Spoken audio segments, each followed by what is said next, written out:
Hey everyone, in this video we're going to cover bony landmarks from your shoulder blade or your scapula all the way down to your fingers, okay?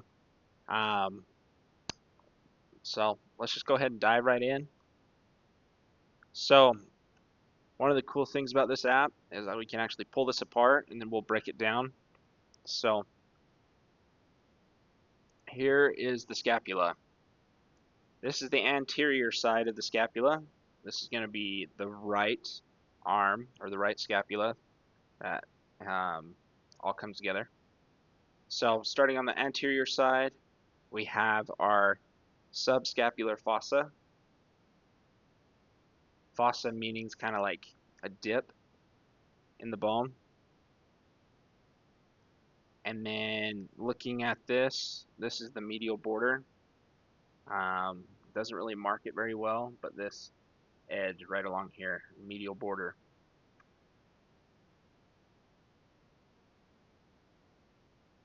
And then moving to the posterior side, here's your infraspinous fossa, and then supraspinous fossa. In the middle that divides them is the spine of the scapula. So it makes sense, right? You got supra, meaning above, infra, meaning below, the spine of the scapula. Coming up right here, that's your acromial angle. You really don't need to know that. This is your acromion, where this is. Where this blue is on the acromion, that's going to be your clavicular facet. That's where your clavicle comes in and connects to it. And then this little bony process right here, it's going to be your coracoid process of the scapula. It's going to be a place where several muscles connect for your arm. Now we're looking at the glenoid fossa right here. So this is what they call a ball and socket joint. It's also a synovial joint. So if we're looking at this, and right above right here, this is supraspinous fossa. This being your super, superior angle. Sorry, this is your superior angle, and down here, this is your inferior angle. Coming over, glenoid fossa. That's where your head of the humerus is going to come in and articulate with it. Right above this blue, right there, that's your supraglenoid tubercle. You're going to have a muscle attached there. Underneath, you got the infraglenoid tubercle. Pretty simple, right? After we break it down, lateral border, medial border.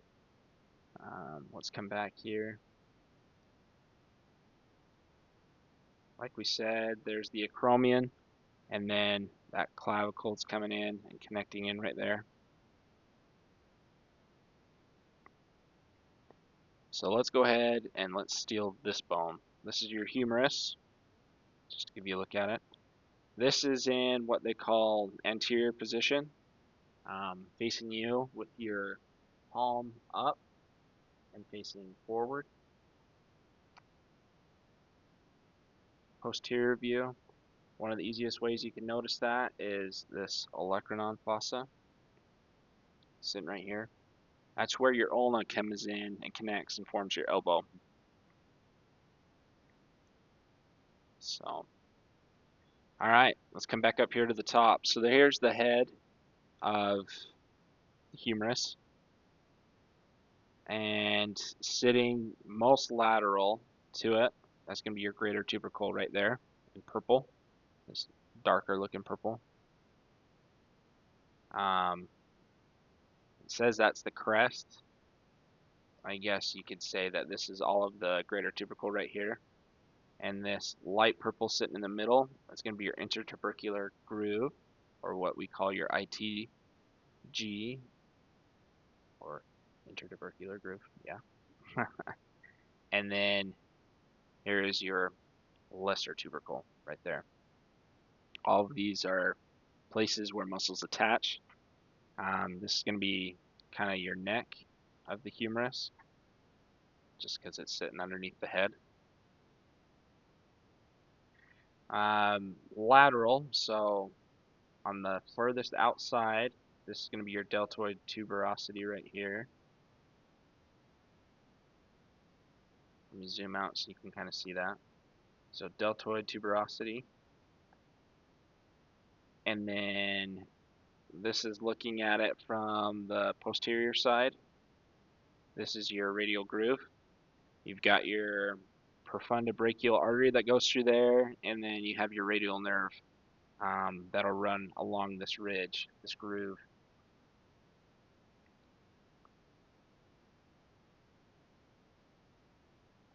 Here we are at the bottom of the humerus, olecranon fossa, and then groove of the ulnar nerve.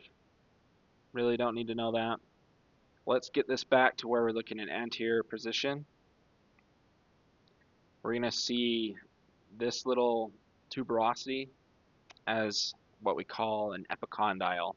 So this is your medial epicondyle, and then where it rounds out right here on this side, that is going to be your lateral epicondyle. You can actually feel this with your fingers. Put your hand palm up, and then you just feel right where your elbow joint is. And you can feel this like bump on the inside of your arm.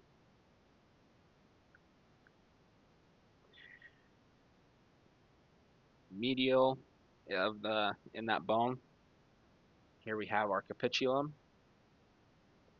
and this is our trochlea.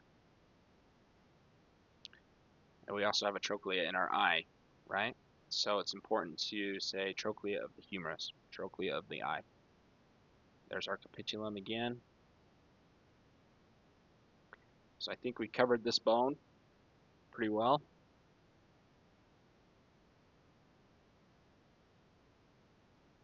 Let's go ahead and pull the radius. So this skeleton is standing in anterior position. If that helps you see it. Your thumb is the most lateral digit, digit number 1. We'll pull this one. Oh. Just a couple things that we really need to know from this one. We just need to know the head of the radius, which is in green right there.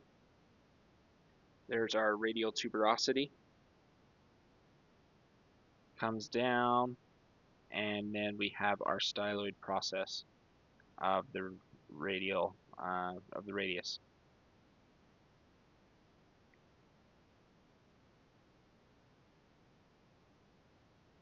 If we go ahead and pull the ulna, there's several things you're going to want to know about this one. Just look at the shape compared to that radius, right? It's not a flat top. We've got this like hook, or this ice cream scoop, you might hear of it as like that. But that's your olecranon. That is your elbow. In there, that's going to be your trochlear notch in green, where it articulates, right? And then your ulna tuberosity. And then down here at the bottom, there's the styloid process of the ulna. Okay. Coming back, and then let's flip this to the outside. The reason they call it that trochlear notch, look what it's wrapping around, right? It's wrapping around that trochlea. And then it fits in that olecranon fossa. So I think we'll go ahead and end the video right there. And then that way we can break down the wrist bones, the metacarpals, and phalanges by themselves and have a shorter video. So hopefully that was helpful. And we'll see you in the next video. All right, I just want to give credit where credit is due. These are the books and the resources I used for the videos. So first we have Essentials of Human Anatomy by Dr. Kurt Walker.